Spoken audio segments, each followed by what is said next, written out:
करके योगी बनो दुलारे। ज्योति बिंदु ही तोड़ेगा ये माया मोह का घेरा।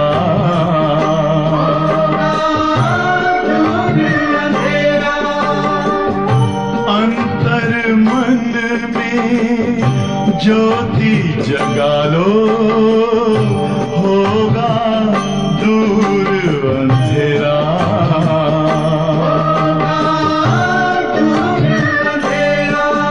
ओम शांति, ओम शांति, ओम शांति।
ओम शांति। Good morning. आज 10 फरवरी के महावाक्य है। आज की मुरली में विशेष बातें बाबा ने बताया। श्रेष्ठ बनने के लिए बाप एक ही श्रीमत देता है और वह श्रीमत है मुझे याद करो। तो उसके लिए सुंदर अभ्यास आज की मुरली में बाबा ने बताया है। और भी कई महावाक्य बहुत सूक्ष्म बाबा ने बताया है, जो ध्यान से सबको सुनना है जागृत होकर के। कई टॉपिक्स पे बाबा ने आज बात की है, तो सुनते हैं बाबा के मधुर महावाक्य। बाबा ने कहा, मीठे बच्चे, खुदा तुम्हारा दोस्त है। खुदा तुम्हारा दोस्त है, रावण दुश्मन है। इसलिए तुम खुदा को प्यार करते और रावण को जलाते हो। इसलिए तुम खुदा को प्यार करते और रावण को जलाते हो। आज का प्रश्न है, किन बच्चों को अनेकों के आशीर्वाद स्वतः मिल जाती है? किन बच्चों को अनेकों के आशीर्वाद स्वतः मिल जाती है? उत्तर, जो बच्चे याद में रह स्वयं भी पवित्र बनते और दूसरों को भी आप समान बनाते हैं, उन्हें अनेकों की आशीर्वाद मिल जाती है। जो बच्चे याद में रह स्वयं भी पवित्र बनते और दूसरों को भी आप समान बनाते हैं, उन्हें अनेकों की आशीर्वाद मिल जाती है। वे बहुत ऊंच पद पाते हैं। बाप तुम बच्चों को श्रेष्ठ बनने की एक ही श्रीमत देते हैं। बच्चे किसी भी देहधारी को याद न कर मुझे याद करो। गीत है, आखिर वह दिन आया आज। ओम शांति। ओम शांति का अर्थ तो रूहानी बाप ने रूहानी बच्चों को समझाया है। ओम माना मैं आत्मा हूँ और यह मेरा शरीर है। आत्मा तो देखने में नहीं आती है। आत्मा में ही अच्छे व बुरे संस्कार रहते हैं। आत्मा में ही मन बुद्धि है। आत्मा का परिचय बाबा हम बच्चों को दे रहे हैं। शरीर में बुद्धि नहीं है। बुद्धि किस में है? आत्मा में। मुख्य है आत्मा, शरीर तो मेरा है। मैं आत्मा हूँ, शरीर मेरा है। आत्मा को कोई देख नहीं सकते, शरीर को आत्मा देखती है। आत्मा को शरीर नहीं देख सकता। आत्मा शरीर को देखती है, शरीर आत्मा को नहीं देख सकता। आत्मा निकल जाती है तो शरीर जड़ बन जाता है। आत्मा देखी नहीं जा सकती, शरीर देखा जाता है। वैसे ही आत्मा का जो बाप है, जिसको वो गॉड फादर कहते हैं, वह भी देखने में नहीं आते हैं। उनको समझा जाता है, जाना जाता है। हम आत्माएं सब कौन है? हम आत्माएं सब कौन है ब्रदर्स? शरीर में आते हैं तो कहेंगे यह भाई भाई है, यह बहन भाई है। आत्माएं तो सब भाई भाई ही है। आत्माओं का बाप कौन है? परमपिता परमात्मा। जिस्मानी भाई बहन एक दो को देख सकते हैं। आत्माओं का बाप एक है, उनको देख नहीं सकते। तो अब बाप आए हैं पुरानी दुनिया को नया बनाने। अब तक बाबा ने क्या किया? आत्मा का संपूर्ण परिचय दिया, किस प्रकार से अपने आप से बात करना है, रियलाइज करना है, और साथ साथ बुद्धि को कहाँ ले जाना है? बाबा में। तो बाबा ने फिर आगे कहा, आत्माओं का बाप एक है, उनको देख नहीं सकते। तो अब बाप आए हैं पुरानी दुनिया को नया बनाने। किस लिए आए हैं? पुरानी दुनिया को नया बनाने। यह बाबा का कर्तव्य है। नई दुनिया सतयुग थी, अब पुरानी दुनिया कलयुग है। इनको अब बदलना है। पुरानी दुनिया तो खत्म होनी चाहिए ना। पुराना घर खत्म हो, नया घर बनता है ना। वैसे यह पुरानी दुनिया भी खलास होनी है। सतयुग के बाद फिर त्रेता द्वापर कलयुग, फिर सतयुग आना जरूर है। यहाँ पर बाबा निश्चय की बात कह रहा है कि यह परिवर्तन, इस समय क्या है? परिवर्तन का है, जो सतयुग से कलयुग तक परिवर्तन होते होते और पुनः फिर कलयुग से सतयुग में परिवर्तन होगा। तो इसमें निश्चय बुद्धि की बात बाबा ने स्पष्ट किया।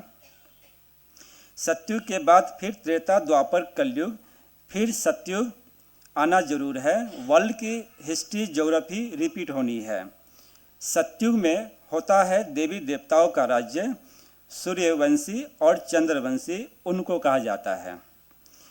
लक्ष्मी नारायण की डिनाइस्टी, राम सीता की डिनाइस्टी, यह तो सहज है ना। बाबा कितना सहज नॉलेज दे रहा है। फिर द्वापर कलयुग में और धर्म आते हैं। फिर देवताएं जो पवित्र थे वह अपवित्र बन जाते हैं। इनको कहा जाता है रावण राज्य। रावण को वर्ष वर्ष जलाते आते हैं, परंतु जलता ही नहीं। रावण को वर्ष वर्ष जलाते आते हैं, जलता ही नहीं, जबकि रावण और बड़े होते जाते हैं। फिर जलाते रहते हैं। यह है सबका बड़ा दुश्मन। रावण कौन है? सबका बड़ा दुश्मन है, इसलिए उनको जलाने की रस्म पड़ गई है। भारत का नंबर 1 दुश्मन कौन है? रावण। और फिर नंबर 1 दोस्त कौन है? शिव बाबा। सदा सुख देने वाला है खुदा। खुदा को दोस्त कहते हैं ना। इस पर एक कहानी भी है। तो खुदा है दोस्त, रावण है दुश्मन। खुदा जो दोस्त है उनको कभी जलाएंगे नहीं, दोस्त को कभी जलाते नहीं हैं, दुश्मन को जलाया जाता है। वह है दुश्मन, इसलिए 10 शीश वाला रावण बनाए, उनको वर्ष वर्ष जलाते हैं। गांधी जी भी कहते थे हमको राम राज्य चाहिए। राम राज्य में सुख है, रावण राज्य में दुख है। अब यह कौन बैठ समझाते हैं? यह सारी बातें कौन बैठ समझाते हैं? बाबा। पतित पावन बाप शिव बाबा ब्रह्मा है दादा। बाबा हमेशा सही भी करते हैं कि राइट शब्द, राइट अक्षर क्या है वह बाबा स्पष्ट करता है। बाबा हमेशा सही भी करते हैं। सही शब्द कौन सा है? बाप है शिव बाबा और दादा है ब्रह्मा बाबा, और दोनों को मिला दिया तो बाप दादा। प्रजापिता ब्रह्मा भी तो सबका हो गया, जिसको एडम भी कहा जाता है, उनको ग्रेट ग्रेट ग्रैंडफादर कहा जाता है।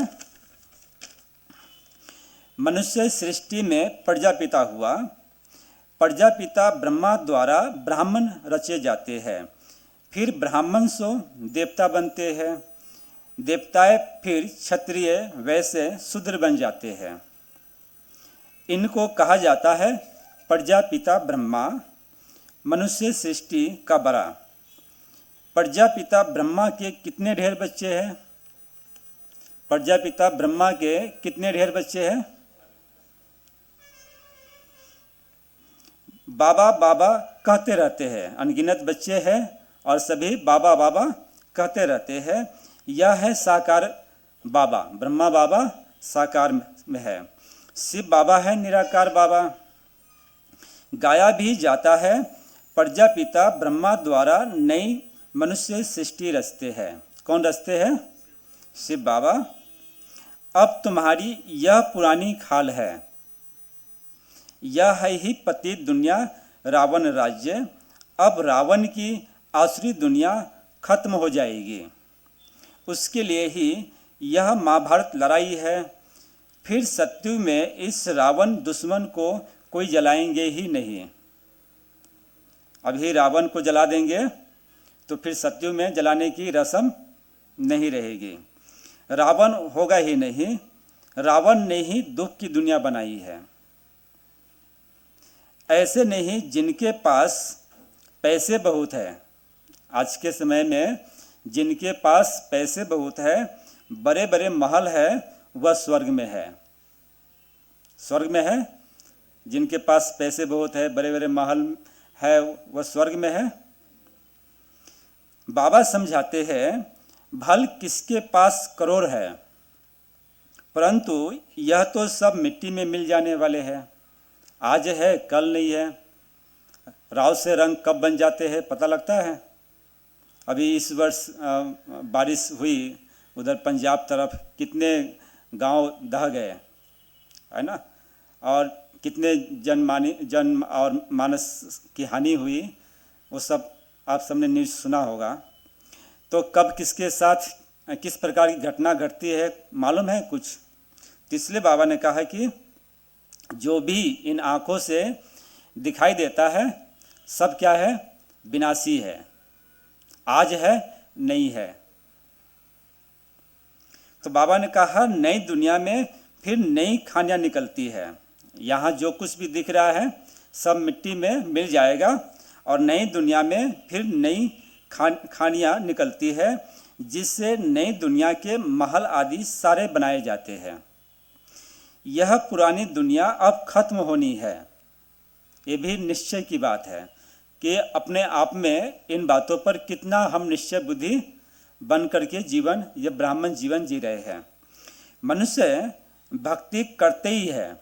अभी अगला बात, तो बाबा ने कहा कि मनुष्य भक्ति करते ही है। किस लिए भक्ति करते हैं? भगवान को पाने के लिए और पुण्य के लिए। और तो बाबा ने कहा सद्गति के लिए, अर्थात मुक्ति के लिए, मुक्ति और जीवन मुक्ति के लिए। मनुष्य भक्ति करते ही है सद्गति के लिए। हमको पावन बनाओ। हम विशेष बन गए हैं, अर्थात पतित बन गए हैं। विशेष को पतित कहा जाता है। सत्युग में है ही वाइसलेस, संपूर्ण निर्विकारी। सत्युग में है ही वाइसलेस अर्थात संपूर्ण निर्विकारी। वहाँ बच्चे योग बल से पैदा होते हैं। सत्युग में बच्चे योग बल से पैदा होते हैं। विकार वहाँ होता ही नहीं। न देह अभिमान, न काम क्रोध, 5 विकार होते नहीं। इसलिए वहाँ कभी रावण को जलाते ही नहीं। रावण को क्यों नहीं जलाते, वह बाबा ने स्पष्ट किया। यहाँ तो रावण राज्य है, अब बाबा कहते हैं तुम पवित्र बनो।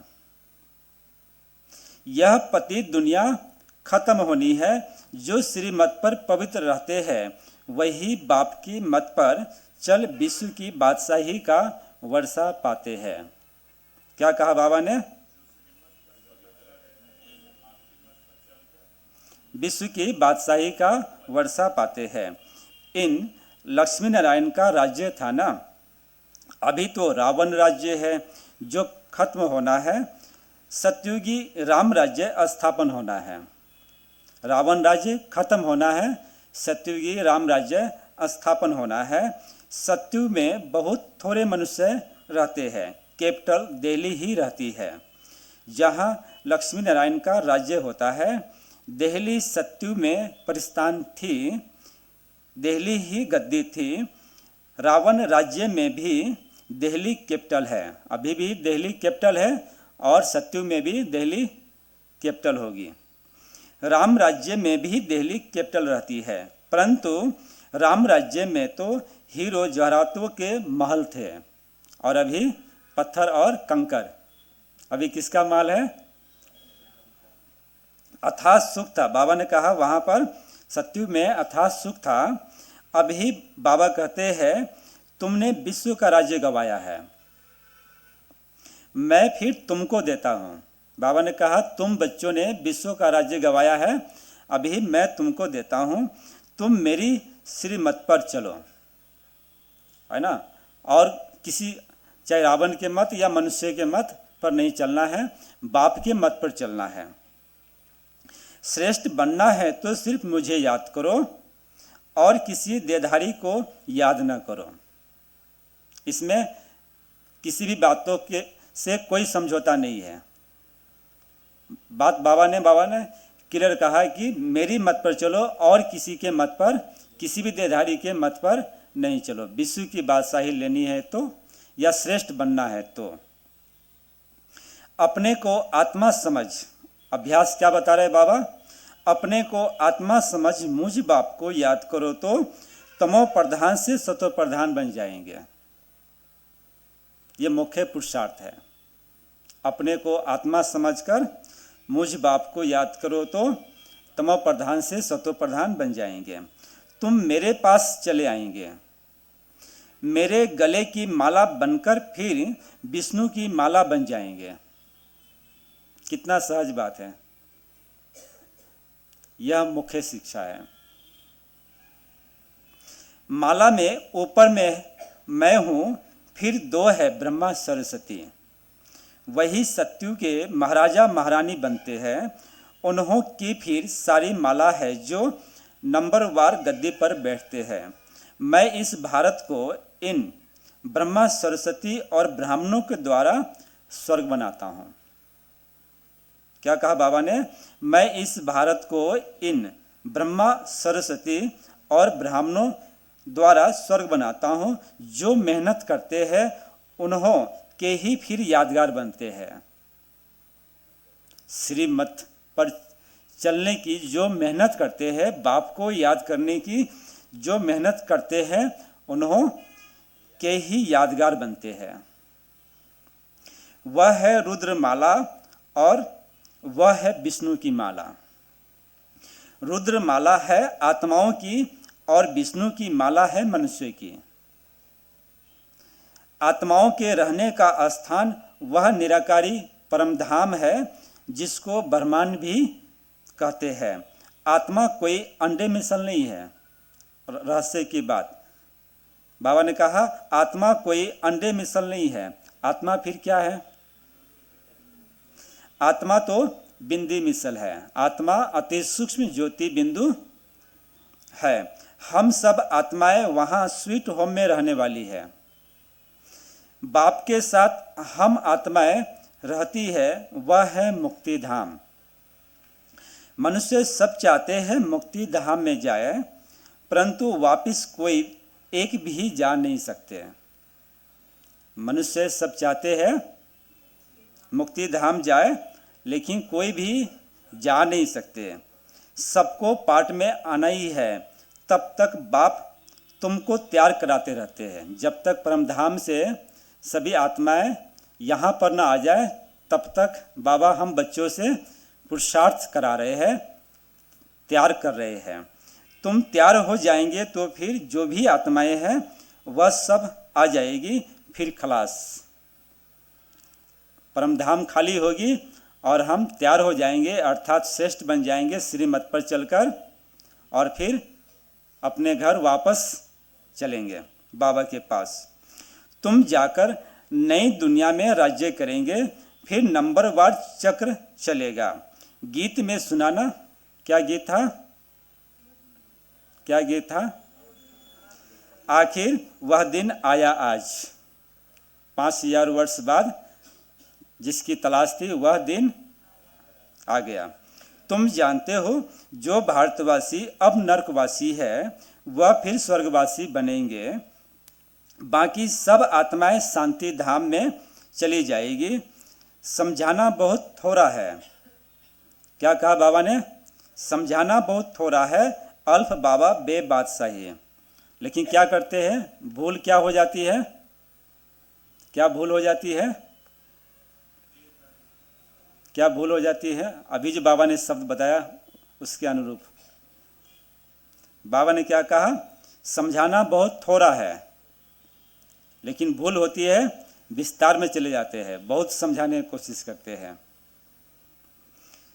अल्फ बाबा बे बादशाही, अल्फ को बादशाही मिल जाती है। अभी बाबा कहते हैं मैं वही राज्य फिर से स्थापन करता हूँ।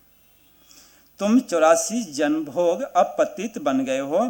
पतित बनाया है रावण ने, फिर पावन कौन बनाते हैं? भगवान, जिसको पतित पावन कहते हैं। तुम कैसे पतित से पावन, पावन से पतित बनते हो? वह सारी हिस्ट्री ज्योग्राफी रिपीट होगी। यह विनाश है ही इसके लिए। कहते हैं ब्रह्मा की आयु शास्त्रों में 100 वर्ष है। कहते हैं ब्रह्मा की आयु शास्त्रों में 100 वर्ष है। यह जो ब्रह्मा है जिसमें बाप बैठ वर्षा दिलाते हैं, उनका भी शरीर छूट जाएगा। आत्माओं को बैठ, आत्माओं का जो बाप है वह समझाते हैं। मनुष्य को पावन बना न सके। देवताएं कभी विकार से नहीं पैदा होते हैं। पुनर्जन्म तो सब लेते आते हैं ना। बाप कितना अच्छी रीति से समझाते हैं कि कहाँ तकदीर जग जाए। इसलिए क्या करना है?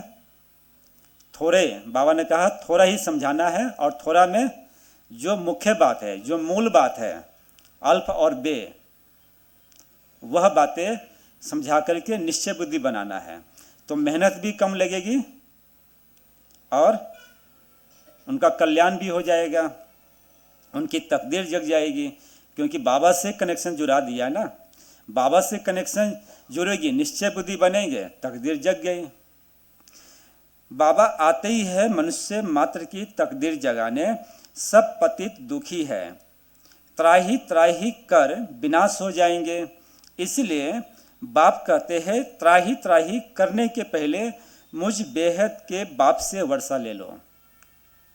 हाहाकार तो होनी ही है, लेकिन हाहाकार से पहले बाबा कहते हैं कि वर्षा ले लो।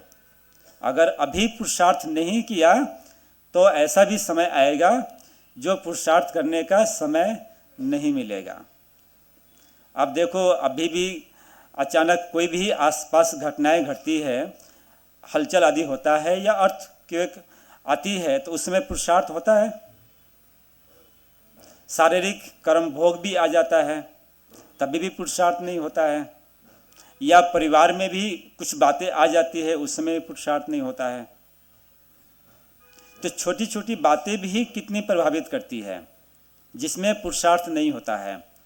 और होल सेल चारों तरफ का एक ही प्रकार का वातावरण होंगे, हलचल का, हाहाकार का वातावरण होंगे, तो ऐसे समय पर पुरुषार्थ होगा। अभी जितनी शांति से बैठ करके बाबा के महावाक्य हम सुन रहे हैं, नित्य अभ्यास भी करते हैं, एक समय आएगा कि यह दिन याद आएंगे। तो इसलिए बाबा ने कहा कि जो भी पुरुषार्थ करना है, जितना पुरुषार्थ करना है अभी पुरुषार्थ कर लो, और नहीं तो फिर बाद में पछताना पड़ेगा, चाहकर भी हासिल नहीं कर सकते हैं। तो बाबा ने कहा यह जो कुछ दुनिया में देखते हो यह सब खत्म हो जाना है। जो भी कुछ इन आँखों से देख रहे हैं सब कुछ खत्म हो जानी है। Fall of Bharat, rise of Bharat कहा जाता है ना, इसका ही खेल है, पतन और उत्थान का खेल है यह। राइज ऑफ वर्ल्ड, स्वर्ग में कौन कौन राज्य करते हैं यह बाप ही बैठ समझाते हैं। दुनिया में किसी भी मनुष्य को, किसी भी धर्म की आत्माओं को यह बातें नहीं मालूम है, और बाबा कितना सरलता से, सरल शब्दों में, सरल भाषा में बताता है, जो हम सब बच्चों को है ना समझ में आ रहा है। राइज ऑफ भारत देवताओं का राज्य, फॉल ऑफ भारत रावण राज्य। अभी नई दुनिया बन रही है, तो नई दुनिया बन रही है तो क्या करना है? नई दुनिया के लिए क्या करना है? नया संस्कार बनाना है। नई दुनिया के लिए नया संस्कार, क्योंकि संस्कार से संस्कृति बनती है, संस्कार से संबंध बनता है, संस्कार से संसार बनता है, मूल है संस्कार। तो नई दुनिया में जाना है तो नई दुनिया की जो झलक बाबा ने दिखाया है, जो अनुभव कराया है, उसके लिए हमारा संस्कार किस प्रकार का हो। अगर संस्कार नहीं बनाया, ज्ञान योग के द्वारा, धारणाओं के द्वारा संस्कार नहीं बनाया, तो नई दुनिया का सुख नहीं मिलेगा, नई दुनिया में जाएंगे नहीं। वह नई दुनिया के शुरुआत का जो सुख है, वह सुख का समय पूरा होने के बाद आप जाएंगे, शुरुआत में नहीं जाएंगे। जिसका बाबा समय प्रति समय वर्णन करके उसका झलक दिखाता रहता है, महसूसता कराता रहता है। तो संस्कार, अपने अंदर संस्कार, नयापन, नित्य नयापन। नयापन अर्थात कि पुरानापन जो है, पुराना जो संस्कार है, रावण का संस्कार स्वभाव है, वह कम होता जाए, उसका प्रभाव कम होता जाए, और नए संस्कार, दैवी संस्कार, ईश्वरीय संस्कार या ब्राह्मण जीवन की श्रेष्ठता का जो संस्कार है उसका आगमन होता जाए, वह संस्कार उद्गम होता जाए। यह नयापन चाहिए। बाप से पढ़ रहे हो, नई दुनिया का वर्षा लेने कितना सहज है, कितना सहज है। यह है मनुष्य से देवता बनने की पढ़ाई। कहाँ मनुष्य, साधारण मनुष्य, और कहाँ देवता। कितना, जिसका नाम लेने से मुख में क्या आता है? पानी आ जाती है। जब कोई शरीर त्याग करता है तो क्या कहते हैं? स्वर्ग पधारा। भिन्न भिन्न रूप से उस स्वर्ग को याद करते हैं। तो मनुष्य भी याद करते हैं, तो हमको उस स्मृति के साथ साथ स्वरूप में स्थित होने का अनुभव करना है। यह पुरुषार्थ है। सिर्फ शब्द नहीं, वर्णन नहीं, लेकिन स्वरूप कि वह दिन आया कि आया। जब हम उस योग्य बनेंगे, अपने में वो संस्कार, दिव्यता, देवता अर्थात दिव्यता, जब अपने में दिव्यता लाएंगे तब विश्व में परिवर्तन आएगा। ऐसे परिवर्तन नहीं आएगा। ढिंढोरा पीटने से परिवर्तन नहीं आएगा कि स्वर आ गया, स्वर आ गया, स्वर आ गया, नहीं आएगा। अपने में दिव्यता अर्थात कि आपके आसपास परिवार है, अड़ोसी पड़ोसी है, समाज है, संबंध संपर्क है, आपका ये जो छोटा संसार है, यह एक बेहद का बड़ा संसार है। बड़ा संसार में एक छोटा संसार है। छोटा संसार अर्थात कि लौकिक अलौकिक जो आत्माएं हैं जो आपके संबंध संपर्क में है, आपके कार्यक्षेत्र से जुड़े हुए हैं, उन सभी आत्माओं को आपकी दिव्यता का अनुभव हो, आपके दिव्य वाइब्रेशन से, श्रेष्ठ वाइब्रेशन से परिवर्तन का अनुभव हो। यह रियल परिवर्तन है। उस स्वरूप में हम रहे और उस स्वरूप की अनुभूति, न्यारापन का अनुभव उन्हें हो कि यह साधारण, यह जो हमारे परिवार में यह आत्माएं जो है ये साधारण आत्माएं नहीं है, यह विशेष आत्माएं हैं। यह आत्मा है तो हम सेफ है, यह आत्माएं है तो हमारा यह कार्य सिद्ध हो रहा है। यह है श्रेष्ठता, यह है परिवर्तन। जब तक यह महसूसता खुद में नहीं है, दूसरों को नहीं आ रही है हमारे द्वारा, अर्थात कि बाबा जिस प्रकार से हमें बोध करा रहा है उस रूप से हम ले नहीं रहे हैं। ऊपरी ऊपरी का पुरुषार्थ कर रहे हैं, ऊपर ऊपर का पुरुषार्थ कर रहे हैं। बाबा हम हमारी बुद्धि को सूक्ष्म बना रहा है, महीनता की तरफ ले जा रहे हैं, बुद्धि का दिव्यकरण कर रहा है। लेकिन हम अपनी बुद्धि को भिन्न भिन्न व्यक्ति के स्वभाव, संस्कार, साधन, सुविधाओं में उलझा करके रखे हुए हैं, बांध करके रखे हुए हैं। इसीलिए दिव्यता का अनुभव नहीं होता है। आत्मा तो है ही दिव्य मूर्त, आत्मा के अंदर ही अनादि और आदि संस्कार है। परिवर्तन क्या है? परिवर्तन है कि हम समृद्धि स्वरूप होते जाए। जैसे ही समृद्धि, जैसी समृद्धि वैसी स्थिति। अगर समृद्धि श्रेष्ठ है तो स्थिति श्रेष्ठ होगी। स्थिति हमारी श्रेष्ठ है तो आसपास की जो परिस्थितियां है उसमें बदलाव आएगा ना, परिवर्तन होगा। यह परिवर्तन है। यह परिवर्तन बाबा हम बच्चों से देखना चाहता है। इसलिए बाबा ने कहा यह भी अच्छी रीति समझना है। समझ का भी समझ चाहिए, ऊपरी ऊपरी समझ नहीं, समझ का भी समझ चाहिए। कौन कौन से धर्म कब आते हैं? द्वापर के बाद ही और धर्म आते हैं।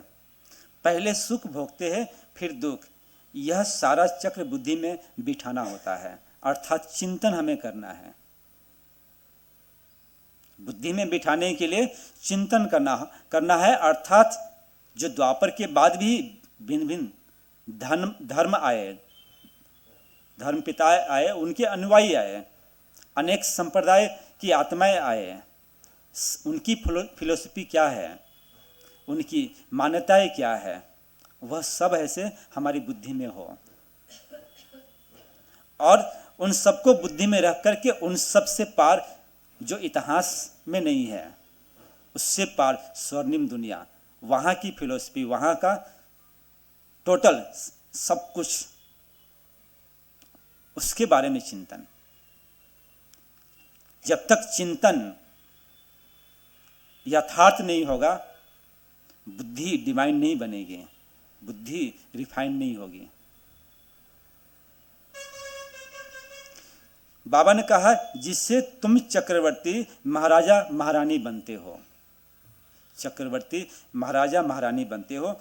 सिर्फ अल्प और बे को समझना है। अब विनाश तो होना ही है, ये तो निश्चित है, विनाश तो होना ही है। लेकिन विनाश से पहले जो अभी बाबा ने स्पष्ट किया वह हमें बनना है, अपने आप को तैयार करना है। हंगामा इतना हो जाएगा जो विलायत से फिर आ भी नहीं सकेंगे। विलायत से अर्थात देश में भी दूर दूर है, विदेश में भी है, आ नहीं पाएंगे, चाहकर भी नहीं आ पाएंगे। इसलिए बाप समझाते हैं भारत भूमि सबसे उत्तम है। जबरदस्त लड़ाई लगेगी फिर वहाँ के वहाँ ही रह जाएंगे। 50-60 लाख भी देंगे तो भी मुश्किल आ सकेंगे। उस जमाने के हिसाब से तो 50-60 लाख, लेकिन अभी अरबों खरबों, जिसके पास जितना होगा कहेंगे सब ले लो, लेकिन फिर भी आ नहीं सकेंगे। भारत भूमि सबसे उत्तम है। अभी लगभग 1.5 मास पहले एक दिल्ली में एक कॉन्फ्रेंस हुए है एंजल के ऊपर, लाइट बॉडी, जो फरिश्ता जो है, फॉरेन का जो है, उनके जो ऊर्जा के क्षेत्र में जो कार्य कर रहे हैं, तो उन्होंने अनुभव किया कि भारत ही सेफ है, और हमें ऐसे जो उनको फरिश्ता का जो अनुभव हुआ, तो हमें ऐसे उसके लिए हमें तैयार होना है, और भारत में हमें ऐसे यहाँ पर आने का ऐसे हमें माने कि किस प्रकार से ये परिवर्तन आगे चल करके होगा, वो लोग अनुभव कर रहे हैं। और उसके लिए फिर सेमिनार यहाँ पर रखा था शायद 1 सप्ताह का। तो दुनिया में बहुत कुछ घटित हो रही है, लेकिन अनभिज्ञ है हम सब, अपने आप को सीमित दायरे में बांध रखे हैं, इसलिए पुरुषार्थ में तीव्रता नहीं आ रही है, वैराग्य उत्पन्न नहीं हो रहा है, लक्ष्य से भ्रमित हो रहे हैं। तो बाबा ने कहा भारत भूमि सबसे उत्तम है, जहां बाप आकर अवतार लेते हैं। शिव जयंती भी यहाँ मनाई जाती है, अभी मना रहे हैं ना शिव जयंती। सिर्फ श्री कृष्ण का नाम डालने से सारी महिमा ही खत्म हो गई है। सर्व मनुष्य मात्र का लिबरेटर यहाँ ही आकर अवतार लेते हैं। शिव जयंती भी यहाँ मनाते हैं। गॉड फादर ही है जो आकर लिबरेट करते हैं। तो ऐसे बाप को ही नमन करना चाहिए, ऐसे बाप को ही नमन करना चाहिए, उनकी ही जयंती मनाना चाहिए। वह बाप यहाँ भारत में आकर सबको पावन बनाते हैं। तो यह सबसे बड़ा तीर्थ ठहरा, सबको दुर्गति से छुड़ाए सदगति देते हैं। यह ड्रामा बना हुआ है। अभी तुम आत्माएं जानती हो, हमारा बाबा हमको इस शरीर द्वारा यह राज समझा रहे हैं। हम आत्मा इस शरीर द्वारा सुनती है, आत्म अभिमानी बनना है। इतना विस्तार से बाबा समझा करके और फिर सार में लेके आए। तो सार क्या बताया? आत्म अभिमानी बनना है। अपने को आत्मा समझ बाप को याद करो तो कट निकलती जाएगी। अपने को आत्मा समझ बाप को याद करो तो कट निकलती जाएगी, और प्योर बन तुम बाप के पास आ जाएंगे। जितना याद करेंगे उतना पवित्र बनेंगे, औरों को भी आप समान बनाएंगे तो बहुतों की आशीर्वाद मिलेगी, ऊंच पद पा लेंगे। इसलिए गाया जाता है सेकंड में जीवन मुक्ति। सेकंड में जीवन मुक्ति के लिए क्या पुरुषार्थ करेंगे? आत्म अभिमानी बनने का। आत्म अभिमानी अर्थात पावन बनकर दूसरों को पावन बनाएंगे, अर्थात आप समान बनाएंगे तो बहुतों की आशीर्वाद मिलेगी। आशीर्वाद अर्थात दुआएं। दुआएं क्या करता है? लिफ्ट का कार्य करता है, असंभव को संभव बना देता है। दुआएं चाहिए जीवन में। अच्छा, मीठे मीठे सीखी लदे बच्चों प्रति माता पिता बाप दादा का याद प्यार और गुड मॉर्निंग। रूहानी बाप की रूहानी बच्चों को नमस्ते। हम रूहानी बच्चों की रूहानी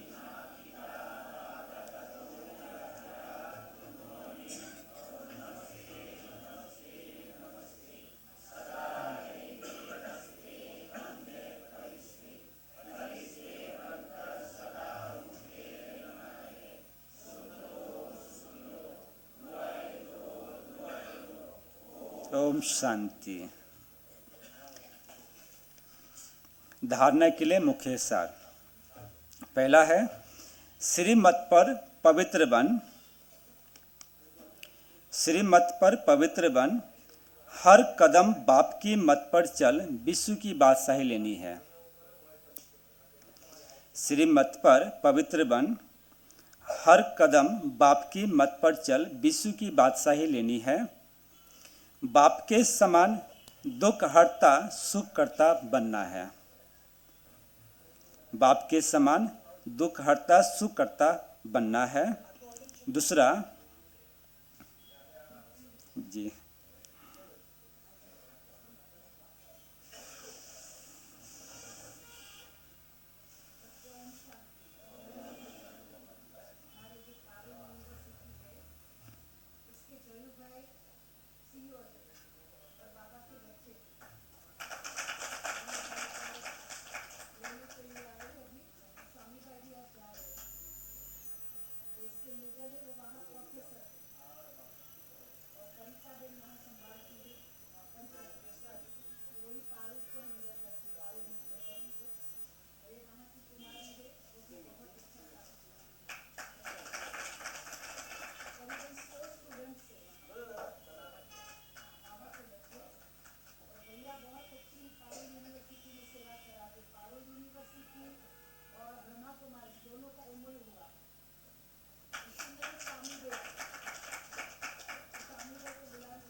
दूसरा पॉइंट है, मनुष्य से देवता बनने की यह पढ़ाई सदा पढ़ते रहना है। मनुष्य से देवता बनने की यह पढ़ाई सदा पढ़ते रहना है। सबको आप समान बनाने की सेवा करके आशीर्वाद प्राप्त करनी है। वरदान है आज का, कल्याण की वृत्ति मनुष्य से देवता। पहला भी रिवाइज कर देते, रिपीट। पहला है, श्रीमत पर पवित्र बन, हर कदम बाप की मत पर चल, विश्व की बादशाही लेनी है, बाप के समान दुख हरता सुख हरता बनना है। दूसरा, मनुष्य से देवता बनने की यह पढ़ाई सदा पढ़ते रहना है। सबको आप समान बनाने की सेवा करके आशीर्वाद प्राप्त करनी है। वरदान है, कल्याण की वृत्ति और शुभचिंतक भाव द्वारा विश्व कल्याण के निमित्त बनने वाले तीव्र पुरुषार्थी भवा। कल्याण की वृत्ति और शुभचिंतक भाव द्वारा विश्व कल्याण के निमित्त बनने वाले तीव्र पुरुषार्थी भवा। तीव्र पुरुषार्थी वह है जो सभी के प्रति कल्याण की वृत्ति और शुभचिंतक भाव रखे। भल कोई बार बार गिराने की कोशिश करे, मन को डगमग करे, विघ्न रूप बने, फिर भी आपका उसके प्रति सदा शुभचिंतक का अडोल भाव हो। बात के कारण भाव न बदले, हर परिस्थिति में वृत्ति और भाव यथार्थ हो तो आपके ऊपर उसका प्रभाव नहीं पड़ेगा। फिर कोई भी व्यर्थ बातें देखने में ही नहीं आएगी, टाइम बच जाएगा। यही है विश्व कल्याणकारी स्टेज।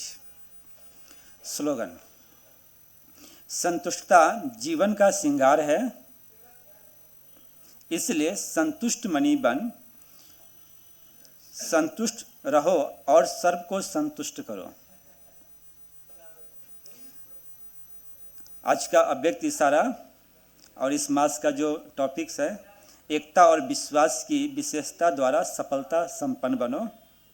तो आज का है, एकमत अर्थात एकता का वातावरण बनाने के लिए समाने की शक्ति धारण करो, भिन्नता को समाओ, हर एक की विशेषताओं को देखो, कमियों को तो बिल्कुल देखना ही नहीं है। जैसे चंद्रमा अथवा सूर्य को ग्रहण लगता है तो कहते हैं कि देखना नहीं चाहिए, नहीं तो ग्रहचारी बैठ जाएगी।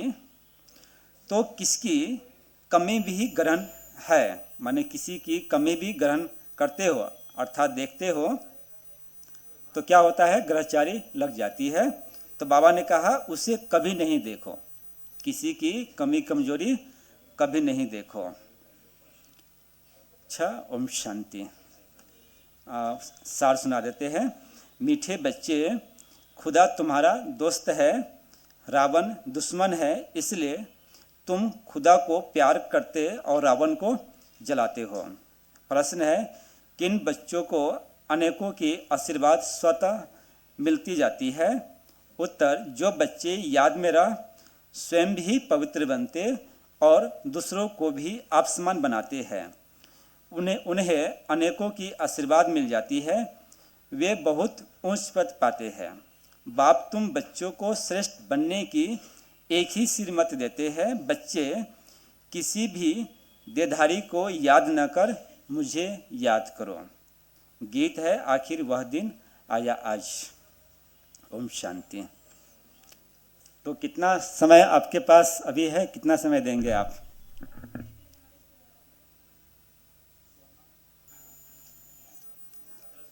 आज का सोमान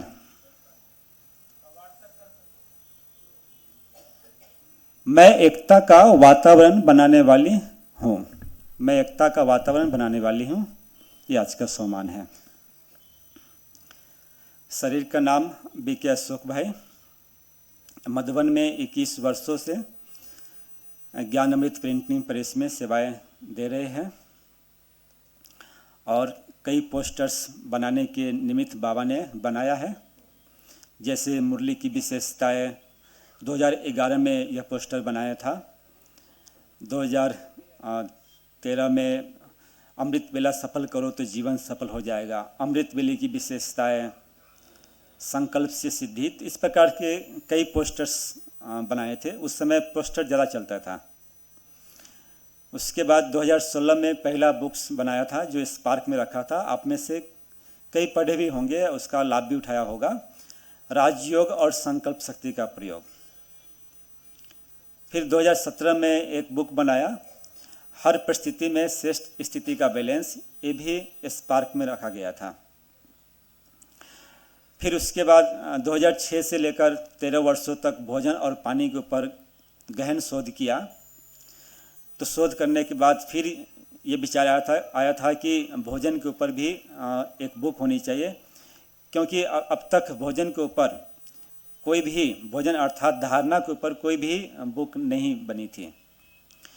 तो 2016 से इसके ऊपर कार्य किया।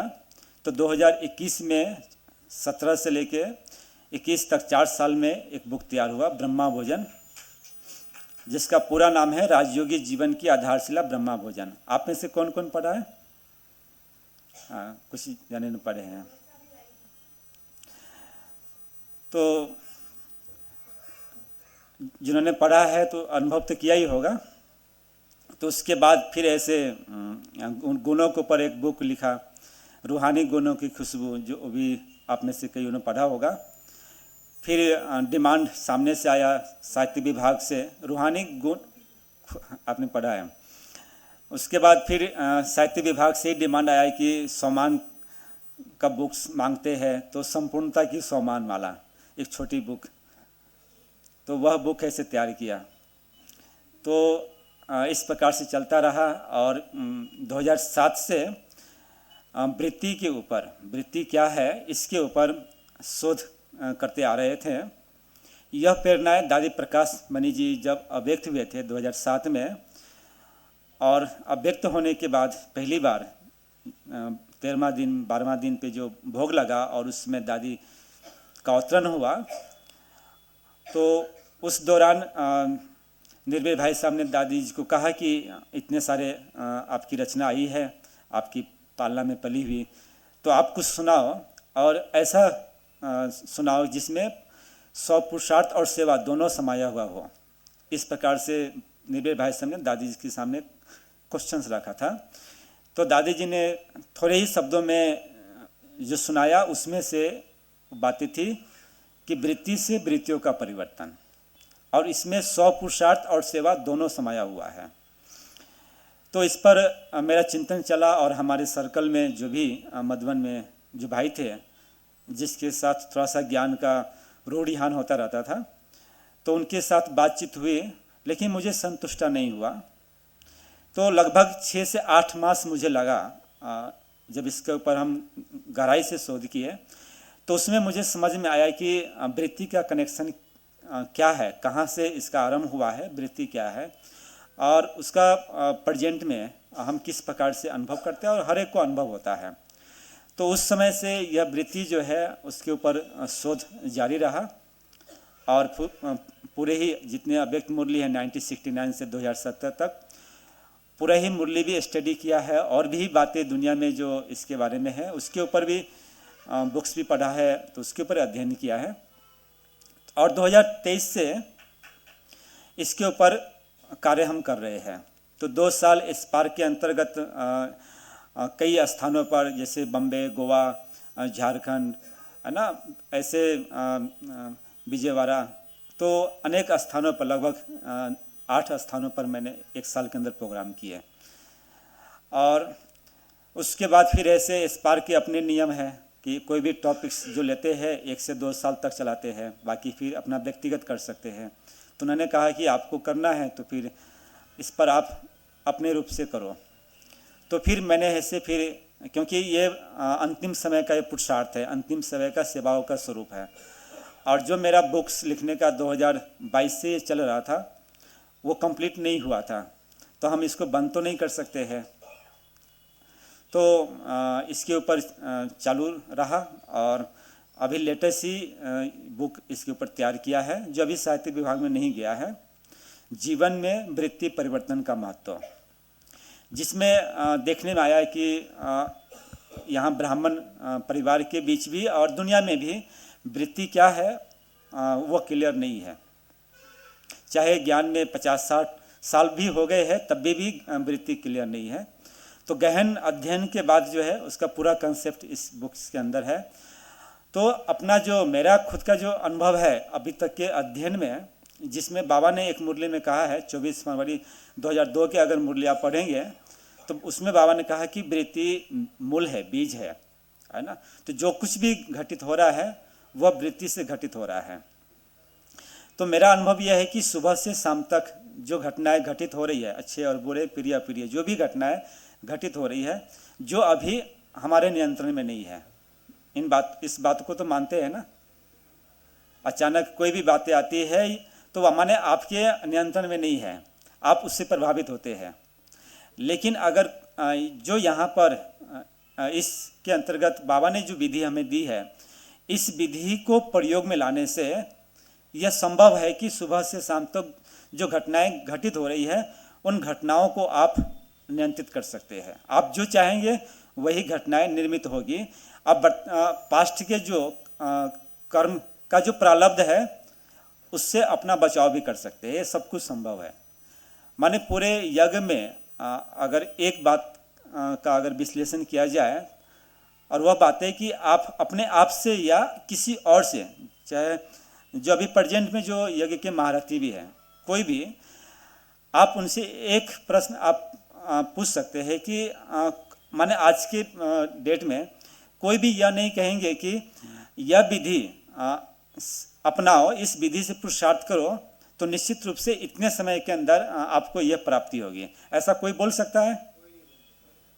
लेकिन यहाँ पर मैं आपको यह विश्वास दिला सकता हूँ अपने अनुभव के आधार से कि यहाँ बाबा ने जो विधि हमें अभी इस प्रोजेक्ट वृत्ति से वृत्ति परिवर्तन का जो प्रोजेक्ट के अंतर्गत जो मुझे अनुभव कराया है, उस अनुभव के द्वारा मैं विश्वास दिला सकता हूँ कि आप इसको, इस कंसेप्ट को समझ करके आप पुरुषार्थ करेंगे तो आपको रिजल्ट मिलेगा। 2023 में 31 दिसंबर 2023 की जो मुरली मधुबन में चली है शाम के समय, उस मुरली में बाबा ने एक आधा लाइन में एक बाबा ने बताया कि संस्कार परिवर्तन के लिए ऐसी विधि निकालो जो पूरा ब्राह्मण परिवार उसको फॉलो करे और यज्ञ में संस्कार परिवर्तन का एक लहर उत्पन्न हो, एक वायुमंडल बने, है ना। तो मुझे लगता है कि यहाँ जो बाबा ने विधि दी है, यह विधि ही अंतिम समय, इसलिए इसका नाम रखा है अंतिम समय का अंतिम पुरुषार्थ, वृत्ति से संस्कार परिवर्तन का रहस्य।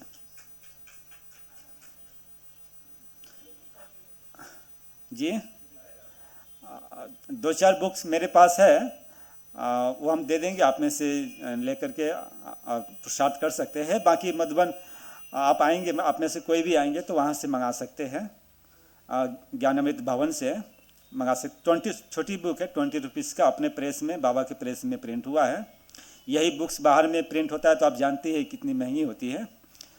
तो मैंने हर एक इसको ऐसे, क्योंकि इसको मैंने छोटा इसलिए बनाया, इसका सेकेंड पार्ट आगे बनेगा, पूरी बातें इसमें कवर नहीं हुई है। तो क्योंकि मोटी किताब पढ़ने में थोड़ा सा सबके लिए पॉसिबल नहीं होता है, तो इसलिए छोटे रूप में बनाया है। 96 पेज का ये बुक है। हाँ, PDF में मिल जाएगा। तो माना कि जो कर्मों की जो सूक्ष्मता है ना, उस सूक्ष्मता से भी हम अवगत नहीं है अभी। कर्मों की जो सूक्ष्मता बाबा ने जो बताया है समय प्रति समय इशारों के रूप में, उसको विस्तार से नहीं बताया है। कुछ रहस्य की जो बातें होती है ना, वो इशारों के रूप में होती है ना। और उसको समझने के लिए सूक्ष्म बुद्धि चाहिए, महीन बुद्धि चाहिए, है ना। जैसे 5वीं क्लास के स्टूडेंट है और ISI का स्टूडेंट है, तो दोनों का पढ़ाई तो अलग अलग है ना। अब 5वीं 10वीं क्लास के स्टूडेंट, उनको सीमित पढ़ाई है, सीमित उनके सामने क्वेश्चंस आएगा। लेकिन ऐसे जो ISI पढ़ने वाले हैं उनको कितने नॉलेज रखना पड़ता है, हर एक छोटी से छोटी बड़ी से बड़ी बात, पूरे देश का दुनिया का भी नॉलेज उनको रखना होता है, पूरा स्टडी करते हैं और इतने विस्तार में फिर ऐसे सारयुक्त सीमित क्वेश्चन उनके पास आता है और कुछ सेकंड के अंदर, सीमित समय के अंदर ऐसे उसका हल निकालना होता है। तो माना कि जितना विस्तार उतना ही सार। बाबा हमें विस्तार से मुरली सुनाता है, लेकिन जो सार है वो इशारों के रूप में है। तो बाबा हमें हमारी बुद्धि को विशालता भी देता है, विशाल भी बनाता है, और साथ साथ उस सार दोनों आना चाहिए। जब चाहे तब विस्तार में आ जाए, जब चाहे तब सार में आ जाए, पॉइंट बन जाए। यह कला अब तक नहीं आई है, तो यह कला भी सीखनी है। क्योंकि बाबा जो हमें दे रहा है, बाबा हमें जिस स्वरूप में बना करके विश्व के स्टेज पे खड़ा करना चाहता है, उस स्वरूप में, उस दिशा में हमारा पुरुषार्थ अभी नहीं है। उसके ऊपर पुरुषार्थ करना है। इसके लिए 3 दिन का इसका 4 दिन का वर्कशॉप इसका डिजाइन की है। माने इस टोटल इस वृत्ति के जो चक्रव्यूह है, इस चक्रव्यूह को समझने के लिए, कर्मों की सूक्ष्मता को समझने के लिए, और जो बाबा ने जो लक्ष्य दिया है, अभी संडे की मुरली वापसमान बनना है, जो लक्ष्य दिया है, और उसी मुरली में उसके लिए बाबा ने कहा मंत्र है ना, वो मंत्र दिया है। तो ये सारे इसका जो रहस्यों को समझने के लिए अपने लिए, खुद के लिए समय आपको निकालना होगा, समय देना होगा। आज ब्राह्मण जो है समय नहीं दे पा रहे हैं।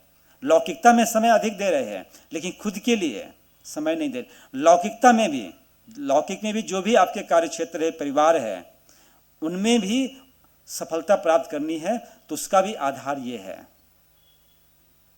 रात को कुछ बातें स्वामीनारायण भाई जी और भी थे, तो उनसे साथ वार्तालाप हुआ, और आपके सामने भी ऐसे दीदी ने कहा कि भोजन संबंधित जो है ना कुछ नई बातें आपको बताया गया। उसमें और हम बातें, एक नई बातें बता देते हैं जो आपको नहीं मालूम होगी। ऋषि मुनियों ने कहा कि जैसा अन्न वैसा मन। अन्न भौतिक है, मन अभौतिक है। आज ही मुरली बाबा ने कहा ना, आत्मा शरीर को देखती है, आत्मा शरीर को चलाती है। तो अन्न मन को कैसे प्रभावित करेगा? संभव प्रतीत हो रहा है, क्योंकि ये भौतिक है। अन्न जो है भौतिक है, मन अभौतिक है। अन्न से शरीर बनता है, शरीर से इंद्रियां बनती हैं, इंद्रियां से भाषा बनती है, भाषा से मन बनता है। और इसके पीछे मन कैसे बनता है, इसके पीछे साइंस है, रहस्य है। वह रहस्य हमें समझना है। अन्न की सात्विकता क्या है? अभी सात्विकता से भी हम अनभिज्ञ हैं। तो एक है सात्विकता, भोजन की सात्विकता, दूसरा है प्राकृतिक आहार। इस शरीर दोनों तत्वों से बना हुआ है। भोजन की सात्विकता भी चाहिए, अर्थात भोजन वाइब्रेशंस, फ्रीक्वेंसी है ना, वो हाई क्वालिटी की चाहिए, जिससे अन्न में जो वाइब्रेशंस है उसको परिवर्तन करके हमारा ये निरोगी काया प्रदान करे, शरीर को शुद्ध करे। और शरीर से फिर इंद्रियां, अभी इंद्रियां जो है हमारे अनुकूल नहीं है। जो आंखें हम देख रहे हैं, क्या देखना है, कब देखना है, कितना परसेंटेज में किस चीज़ों को देखना है, कौन सी बातें सुननी है, कौन सी बातें नहीं सुननी है, इत्यादि। इंद्रिया भी, भाषा भी अलौकिक होनी चाहिए, भाषा भी अलौकिकता वाली नहीं बनी है। तो मन की हम जो बात करते हैं, अभी हमारी बुद्धि, हमारा पुरुषार्थ स्थूलता वाली है, अभी मन तक नहीं पहुंचा है। मन से भी, मन में जो विचार आता है उससे भी सूक्ष्म है भाव, भाव से भी सूक्ष्म है वृत्ति, वृत्ति से भी सूक्ष्म है वह है ज्ञान। ज्ञान शब्द नहीं है, ज्ञान शब्द नहीं है, इसेंस है, इसेंस है। ज्ञान दूध का जब रूपांतरण किया जाता है, शक्ति बन जाता है, घी बन जाती है शक्ति के रूप में। शब्दों के अर्थ को समझ करके आत्मसात करते हैं, रूपांतरण हो जाता है, शक्ति बन जाती है। Knowledge is light, knowledge is might. ज्ञान हमें रोशनी दे देता है, एक समझ दे देती है कि राइट और रॉन्ग क्या है, साथ साथ हमें शक्ति प्रदान करता है। मास्टर सर्वशक्तिवान बन जाते हैं। अर्थात कि अब तक जो पुरुषार्थ है वह यथार्थ पुरुषार्थ नहीं है, कहीं ना कहीं लीकेज है, मिसिंग है। उस लीकेज को समझना है, उस मिसिंग को समझना है। यथार्थता को समझ करके यथार्थ पुरुषार्थ करेंगे, सेकंड में जीवन मुक्ति है। ज्ञान का पहला नियम है स्वतंत्रता। स्वतंत्रता किससे? पहली स्वतंत्रता है देह अभिमान, देह भान।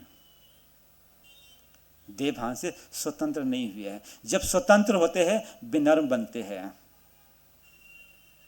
स्वतंत्र होते ही हमारे अंदर निर्भयता आ जाता है। लोक लाज कुल या भिन्न भिन्न संसार की बाधाएं, विघ्न, समस्याएं हमें प्रभावित नहीं कर सकती है। पूरे इतिहास आप देख लो, जो भी क्रांतिकारी अब तक हुए हैं उनमें मरने का भय नहीं था, डर नहीं था, आत्मभान की स्थिति थी, ज्ञान नहीं था। उन्हें ये भान था कि शरीर नष्ट हो जाएंगे, लेकिन पुनः हम जन्म लेकर के शरीर धारण करके फिर से यही कार्य करेंगे, हार नहीं मानेंगे। देश की आज़ादी के समय इतने क्रांतिकारी ने अपना बलिदान दिया, उनके अंदर इतनी सत्यता कहाँ से आ गई, इतनी स्वतंत्रता, इतनी निर्भयता कहाँ से आ गई? बिना आत्मबल के नहीं हो सकता है। उनके जीवन को देखो और अपना इस समय अपनी अवस्था को देखो। एक छोटा सा एक कांटा भी चुभ जाता है तब भी कितना दर्द होता है। छोटी सी बातें सामने आ जाती है, वह कितने प्रभावित करता है। दिल शिकस्त हो जाते हैं, मायूस हो जाते हैं।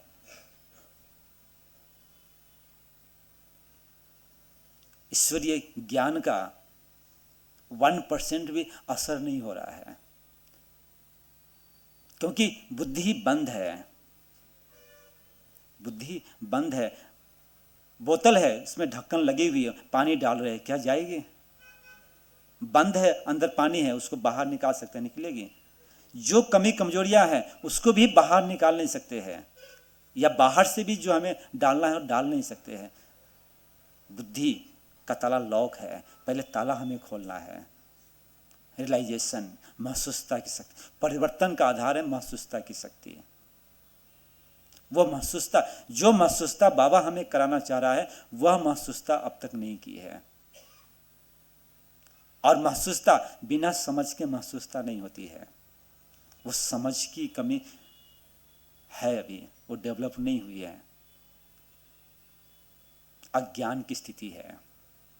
नहीं तो ज्ञान अर्थात समझ, समझ अर्थात त्रिकालदर्शी। त्रिकालदर्शी यानी पास्ट, प्रेजेंट और फ्यूचर तीनों को जानने वाला साक्षीपन की स्थिति। बाबा की साक्षीपन की स्थिति होती है। साक्षी अर्थात जो चीज़ जैसी है उसको उसी रूप में स्वीकार करना। हमारे सामने जो आत्माएं हैं उनका भाव, स्वभाव, संस्कार जैसा भी हो, उनका व्यवहार जैसा भी हो, स्वीकार कर लो। अस्वीकार करते हैं हलचल होती है, विरोध करते हैं हलचल होती है, अशांति का वायुमंडल बनता है। स्वीकार कर लिया, खत्म। ना अपनी एनर्जी खर्च होती है, ना उनका समय बर्बाद होता है। हम छोटी छोटी बातों से प्रभावित होकर उलझ जाते हैं। ज्ञान की कमी है, साक्षी नहीं बन पाते हैं। साक्षी अर्थात कि जो हम कार्य या जो हम पुरुषार्थ करने जा रहे हैं उसका परिणाम क्या आने वाला है, परिणाम से पहले, करने से पहले उसके परिणाम को जानना। जो कार्य हम करने जा रहे हैं कार्य से पूर्व ही उसके परिणाम को जानना, यह ज्ञानी आत्मा की विशेषता है। वह अब तक नहीं आई है। तो सच में रियल में परिवर्तन, खुद को परिवर्तन करना चाहते हैं, खुद में परिवर्तन। संडे की मुरली, परिवर्तन की शक्ति को यूज करो। परिवर्तन की शक्ति है, वह परिवर्तन की शक्ति नहीं आई है। परिवर्तन तो पल पल का है, नित्य का परिवर्तन है, कभी कभार नहीं, नित्य परिवर्तन। अब एक स्थान पर खड़े हैं, एक स्थान सामने देख रहे, सामने सीमित दृश्य दिख रहा है, वह अनुभव दे रहा है। अब बैक तरफ मुड़ गए, बैक तरफ का जो दृश्य है वह दिखाई देगा, उसके अनुभव होंगे। राइट और लेफ्ट, चारों दिशाओं में जो भी आप देखेंगे वो सीमित दिखाई देगा, थोड़े समय का अनुभव होगा। यह परिवर्तन बाबा नहीं चाहता है। उस स्थान पर पहुंचे हैं, ये पास्ट के पुण्य कर्म का फल है जो वहां पहुंचे हैं, और वहां के चारों तरफ की दृश्य दिख रही है, वो अनुभव दे रहा है। इसमें ब्राह्मण खुश है। परिवर्तन अर्थात कि जब वहां से 10 कदम आगे बढ़ेंगे, वह दृश्य चेंज हो जाएगा, वह फीलिंग्स, वह महसूसता चेंज हो जाएगी। जितना कदम आगे बढ़ते जाएंगे, नए नए अनुभव बनता जाएगा। परिवर्तन अर्थात नित्य है, और नित्य परिवर्तन चाहिए, ये नित्य अनुभव चाहिए। अनुभव ही सबसे बड़ा खजाना है। अनुभव से दूसरा खजाना, अनुभव से बड़ा दूसरा खजाना नहीं है। अनुभव कभी कभार होता है, क्षण भंगुर। जैसे गर्म तावे पर पानी डाल दो, जल जाता है। अनुभव सेकंड का होता है, चला जाता है, एक रास्ता नहीं है, अस्थाई नहीं है, क्योंकि परिवर्तन की शक्ति नहीं आई है। वह हिम्मत नहीं है कि कदम आगे बढ़ा सके, हौसला इतना मजबूत नहीं हुआ है, लक्ष्य के प्रति लगनशील नहीं बने हैं, वो साहस, वह हिम्मत, वो समर्पण नहीं आया है। कमजोरी है, जंजीरें पांव में बंधी हुई है, इसलिए अनुभव नहीं हो रहा है। और नहीं तो अनुभव तो हर पल है, नए नए अनुभव है। और जब अनुभव होता है, हमारे अनुभव के वाइब्रेशंस आसपास के वायुमंडल को परिवर्तन कर देता है, शक्तिशाली बना देता है। उस वायुमंडल में आने के बाद जो भी उस वायुमंडल में आता है, उन्हें मेहनत नहीं करनी पड़ती है, आते ही उस वायुमंडल में ढल जाते हैं। जैसे गम का वायुमंडल होता है, उस वायुमंडल में आते ही व्यक्ति दुखी हो जाता है। उमंग, उत्साह, खुशी का वायुमंडल होता है, व्यक्ति आते ही, है ना, उसका मूड चेंज हो जाता है। वायुमंडल जब बन जाता है, किसी को सुनाने की आवश्यकता नहीं पड़ती है, वर्णन की आवश्यकता नहीं है। वाइब्रेशंस, वो वाइब्रेशन चाहिए। वाइब्रेशंस बनती है हमारे आंतरिक स्थिति से, हमारे चिंतन धारा से, हमारे श्रेष्ठ वाइब्रेशन से, उस स्मृति, उस कॉन्शियसनेस से हमारे वायुमंडल बनता है। इसलिए बाबा ने कहा वृत्ति से वाइब्रेशन, वाइब्रेशन से वायुमंडल। अपनी वृत्ति के ऊपर काम करेंगे, बाहर की जो भी आपके सामने सिनेरिया हैं, जो भी जिस प्रकार के वायुमंडल है, वो सब कुछ आपके अनुकूल घटित होने लगेगी। अभी पुरुषार्थ कर रहे बाहर का, हमें पुरुषार्थ करना है भीतर का। जो पर्दे के पीछे है उसको समझना है, उस पर पुरुषार्थ करना है। अभी पुरुषार्थ है पर्दे के बाहर, पपेट शो के माफिक। तो सच में आप सब चाहते हैं, अब तक जो किया वो किया, लेकिन अभी जो आगे थोड़ा सा समय है, सेकंड का भरोसा नहीं है, आखिरी समय किसका कब आ जाए। तो सच में चाहते हैं तो इसके लिए आपको 3 दिन, कम से कम 3 दिन आपको समय निकालनी होगी। ये पूरे ये वृत्ति के चक्रव्यूह को समझने के लिए, कर्मों की सूक्ष्मता को समझने के लिए, ज्ञान के सूक्ष्म रहस्यों को समझने के लिए, तभी आप योग की ऊंचाइयों को प्राप्त कर सकते हैं, अपनी स्थिति को सर्वोत्तम बना सकते हैं। इसके अपने रूल्स है, उस रूल्स को समझना होगा, क्योंकि नियम, जब नियम को फॉलो करते हैं तब आगे बढ़ने की एक दिशा मिलती है, एक उद्देश्य स्पष्ट होता है। साथ साथ नियम के बाद संयम, परहेज चाहिए, तब बनता है अनुशासन। अनुशासन से व्यक्तित्व का निर्माण होता है, व्यक्तित्व हमारा बनता है। इसलिए नियम, संयम और अनुशासन। ठीक है, तो समय आपका हो गया है, तो यहीं पर हम पूरा करते हैं। और फिर अभी तो शिवरात्रि का सेवाओं का दौर चल रहा है। फिर भविष्य में आप दीदी से बात करके जब भी आप सब समय निकालेंगे तो ज़रूर हम 3 दिन के लिए समय देंगे, जिससे जो मैंने अनुभव प्राप्त किया है वह आप तक पहुँचे। और आपका जो लक्ष्य है ना, बापसन बनने का, तो वहाँ तक आप सहजता से पहुँच सकते हैं। अच्छा, ओम शांति।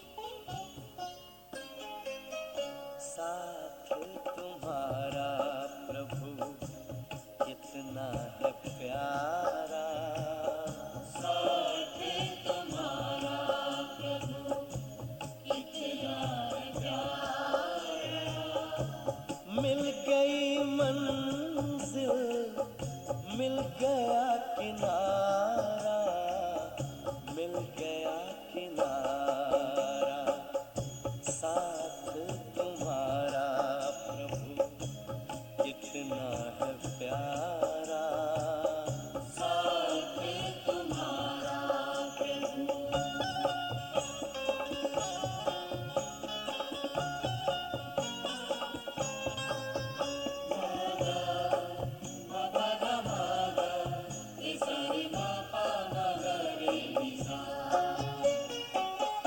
रोशनी ही रोशनी आती नजर है, अब ना